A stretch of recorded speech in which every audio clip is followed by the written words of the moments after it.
നമസ്കാരം. ബംഗ്ലാദേശിൽ നടക്കുന്ന ഹിന്ദു വേട്ടകളെക്കുറിച്ചുള്ള അല്ലെങ്കിൽ ഹിന്ദുക്കൾക്കെതിരായിട്ടുള്ള അക്രമ സംഭവങ്ങളെക്കുറിച്ചുള്ള വാർത്തകൾ കഴിഞ്ഞ കുറേ മാസങ്ങളിൽ നിരവധി നമ്മൾ വായിച്ചിട്ടുണ്ട്. പ്രത്യേകിച്ചും 2024 ഓഗസ്റ്റിന് ശേഷം 2024 ഓഗസ്റ്റിലാണ് അവിടെ പ്രധാനമന്ത്രിയായിരുന്ന ഷെയ്ഖ് ഹസീനയെ പട്ടാള അട്ടിമറിയിലൂടെ പുറത്താക്കുന്നതും ഷെയ്ഖ് ഹസീന രാജ്യം വിടുന്നതും തുടർന്ന് ഇന്ത്യയിൽ അഭയം പ്രാപിക്കുന്നതുമെല്ലാം. അതിനുശേഷം ജമാഅത്തെ ഇസ്ലാമിയുടെ നേതൃത്വത്തിലുള്ള ഒരു ഇടക്കാല സർക്കാരാണ് ബംഗ്ലാദേശിൻ്റെ ഭരണത്തിന് നേതൃത്വം കൊടുത്തത്. ജമാഅത്തെ ഇസ്ലാമി അന്ന് മുതൽ വളരെ വ്യാപകമായ അക്രമങ്ങൾ അവിടുത്തെ ഹിന്ദു സമൂഹത്തിനെതിരെ നടന്നിരുന്നു. ധാരാളം കൊലപാതകങ്ങൾ, ഏതാണ്ട് 2000-ലധികം അക്രമങ്ങളാണ് നടന്നത്. ഇതിൽ തന്നെ കൊലപാതകങ്ങളും ബലാത്സംഗങ്ങളും അതുപോലെ തന്നെ ആരാധനാലയങ്ങൾ തകർക്കൽ, കത്തിക്കൽ ഇതെല്ലാം തന്നെ ഉണ്ടായിരുന്നു. ഈ അക്രമങ്ങൾക്ക് അന്ത്യം വരാൻ പോവുകയാണോ, അല്ലെങ്കിൽ ന്യൂനപക്ഷങ്ങൾക്ക് നേരെ അക്രമങ്ങൾ ഇനി അവസാനിക്കുകയാണോ എന്നൊരു ചിന്ത ഇപ്പോൾ ഈ തെരഞ്ഞെടുപ്പിന് ശേഷം നടന്നിട്ടുണ്ട്. അതിനേക്കാളേറെ ഇപ്പോൾ ബംഗ്ലാദേശിൽ ചർച്ചാ വിഷയമാകുന്നത് അവിടുത്തെ മതന്യൂനപക്ഷമായ ഹിന്ദുക്കളുടെ പ്രതിനിധിയായി മന്ത്രിസഭയിൽ ആരെങ്കിലും ഉണ്ടാകുമോ, ഏതെങ്കിലും ഹിന്ദു ഉണ്ടാകുമോ എന്ന ചർച്ചയാണ് ഇപ്പോൾ നടക്കുന്നത്. അവിടെ ഭൂരിപക്ഷം ലഭിച്ചത് ബംഗ്ലാദേശ് നാഷണൽ പാർട്ടി BNP എന്ന ചുരുക്കപ്പേരിൽ അറിയപ്പെടുന്ന രാഷ്ട്രീയ പാർട്ടിക്കാണ്. ഖാലിദാസിയ, മുൻ പ്രധാനമന്ത്രി ബേഗം ഖാലിദാസിയ നേതൃത്വം നൽകിയ പാർട്ടിയാണ്. ഏതാണ്ട് 20 വർഷത്തോളമായി അവർ അധികാരത്തിന് പുറത്താണ്. അതിനു മുമ്പ് 2001 മുതൽ 2006 വരെ ബംഗ്ലാദേശിൻ്റെ ഭരണം കൈയാളിയിരുന്നത് BNP എന്ന രാഷ്ട്രീയ പാർട്ടിയാണ്. അതിനുശേഷം ഖാലിദാസിയയുടെ മരണം ഈ അടുത്ത ദിവസങ്ങളിൽ ഉണ്ടാകുന്നു. അതിനുശേഷം അവരുടെ മകൻ പാർട്ടിയുടെ നേതൃത്വം ഏറ്റെടുക്കുന്നു. അതിനുശേഷമാണ് തിരഞ്ഞെടുപ്പ് നടക്കുന്നത്. ആ തിരഞ്ഞെടുപ്പിൽ വലിയ വിജയമാണ് നേടിയത് BNP. അതായത് 49.97% വോട്ട് വിഹിതവും 209 സീറ്റ്, 299 അംഗ പാർലമെൻറ്റിൽ 209 സീറ്റും നേടിക്കൊണ്ട് അതിനിർണായകവും വളരെ തിളക്കമാർന്നതുമായ വിജയമാണ് BNP നേടിയത്.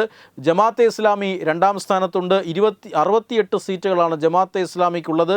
31.76% വോട്ട് അവർക്കും ലഭിച്ചിട്ടുണ്ട്. വിദ്യാർത്ഥി സംഘടനകൾ ചേർന്ന് രൂപീകരിച്ച മറ്റൊരു രാഷ്ട്രീയ പാർട്ടിയായ NCP, നാഷണൽ സിറ്റിസൺസ് പാർട്ടിയാണ് അവിടെ മൂന്നാം സ്ഥാനത്തുള്ളത്. 6 സീറ്റുകളും 3.05% വോട്ടുകളുമാണ് അവർക്കുള്ളത്.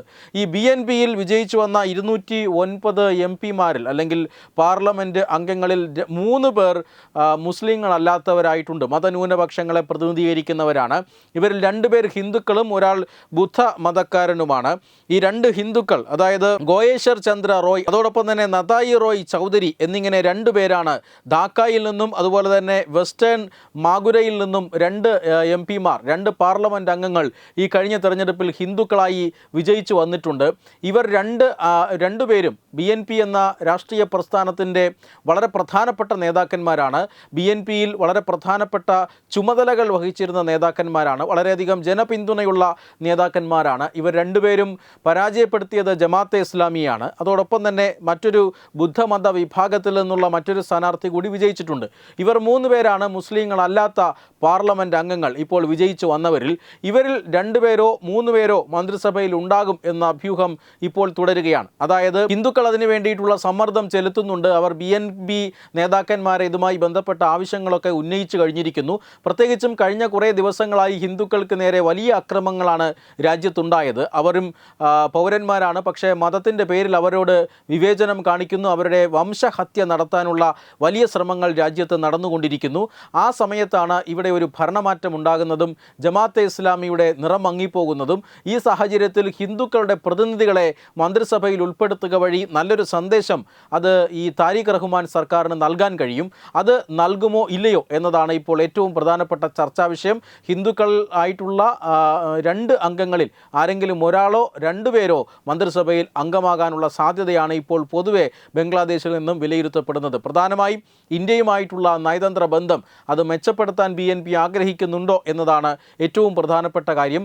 അങ്ങനെയുള്ള ചില സൂചനകൾ ലഭിച്ചിട്ടുണ്ട്. 13 രാഷ്ട്ര തലവന്മാരെയാണ് ബംഗ്ലാദേശ് ഈ സത്യപ്രതിജ്ഞയ്ക്ക് ക്ഷണിച്ചിട്ടുള്ളത്. അതിലൊന്ന് പ്രധാനമന്ത്രി നരേന്ദ്രമോദിയാണ്. എന്നാൽ ഫ്രഞ്ച് പ്രസിഡന്റിൻ്റെ ഇന്ത്യ സന്ദർശനത്തോടനുബന്ധിച്ച് അദ്ദേഹത്തിന് ആ ദിവസം സത്യപ്രതിജ്ഞയ്ക്ക് ബംഗ്ലാദേശിൽ എത്താൻ കഴിയാത്ത സാഹചര്യമുണ്ട്. ഈ സാഹചര്യത്തിൽ ലോക്സഭാ സ്പീക്കർ ഓം ബിർള, അതോടൊപ്പം തന്നെ foreign secretary Vikram Misri, Lok Sabha secretary general എന്നിവരടങ്ങുന്ന സംഘമാണ് സത്യപ്രതിജ്ഞാ ചടങ്ങിൽ ഇന്ത്യയെ പ്രതിനിധീകരിച്ച് പങ്കെടുക്കുക എന്നും ഇപ്പോൾ കേന്ദ്ര സർക്കാർ വൃത്തങ്ങൾ അറിയിക്കുന്നുണ്ട്. വെബ് ഡെസ്ക് തത്തുമൈ news. Brought to you by Kerala AIDS Control Society. HIV AIDS സംബന്ധമായ സംശയങ്ങൾക്ക് 1097 എന്ന 24 മണിക്കൂറും പ്രവർത്തിക്കുന്ന ടോൾ ഫ്രീ നമ്പറിലേക്ക് വിളിക്കുക. വാട്സാപ്പിലും ഫേസ്ബുക്കിലും ഒക്കെ സ്റ്റാറ്റസ് അപ്ഡേറ്റ് ചെയ്യാറുണ്ടല്ലോ. HIV സ്റ്റാറ്റസോ HIV പിടിപെടാനുള്ള സാഹചര്യങ്ങളിൽ കൂടി അറിഞ്ഞോ അറിയാതെയോ കടന്നു പോയിട്ടുണ്ടാവാം. എന്ത് തന്നെയായാലും മുൻകൂട്ടി പരിശോധിച്ച് HIV സ്റ്റാറ്റസ് അറിയൂ. സൗജന്യ HIV പരിശോധനയും കൗൺസിലിങ്ങും ആരോഗ്യ കേന്ദ്രങ്ങളിൽ പ്രവർത്തിക്കുന്ന ICTC അഥവാ ജ്യോതിസ് കേന്ദ്രങ്ങളെ സമീപിക്കുക. നിങ്ങളുടെ സ്റ്റാറ്റസ് എന്തായാലും വിവരങ്ങൾ രഹസ്യമായി സൂക്ഷിക്കുന്നതായിരിക്കും.